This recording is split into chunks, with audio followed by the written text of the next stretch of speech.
আসসালামু আলাইকুম রহমতুল্লাহ।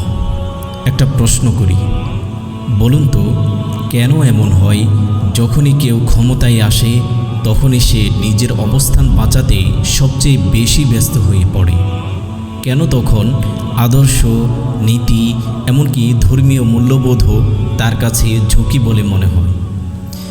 ইতিহাস ঘেঁটে দেখলে একটা সত্য স্পষ্ট হয়ে যায়, ক্ষমতা মানুষকে বদলে দেয় যদি তার ভেতরে জবাবদিহিতার ভয় না থাকে। আসলে ইসলাম মানুষকে শেখায় সততা, ন্যায়, দায়িত্ববোধ। আর এই গুণগুলো বাস্তবে চলে এলে দুর্নীতি, অন্যায়, ক্ষমতার অপব্যবহার সব কিছুই সংকুচিত হয়ে যায়। আর এখানেই তৈরি হয় দ্বন্দ্ব, আদর্শ বনাম স্বার্থ।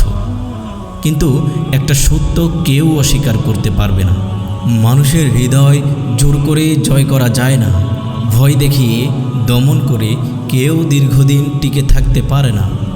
যদি কোনো শাসক সত্যিকার অর্থে ন্যায়পরায়ণ হতো, মানুষের বিশ্বাসকে সম্মান করত, নিজের স্বার্থের আগে জনগণের কথা ভাবত, তাহলে মানুষ তাকে শুধু মানত না, বরং ভালোবাসত।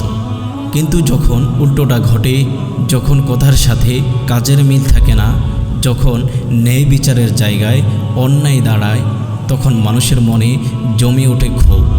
আর সেই ক্ষোভ একসময় ঘৃণায় রূপ নেয়। তবে পরিবর্তন শুধু শাসকের মাধ্যমেও আসে না, পরিবর্তন শুরু হয় আমার আপনার ভেতর থেকেই। অভিযোগ করা সহজ, কিন্তু নিজেকে গড়া অনেক কঠিন।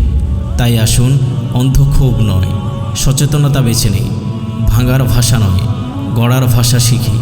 কারণ ইতিহাস মনে রাখে তাদেরকেই যারা অন্ধকারে বসে থাকেনি, বরং নিজেরাই আলো জ্বালিয়েছে। আল্লাহ হাফেজ।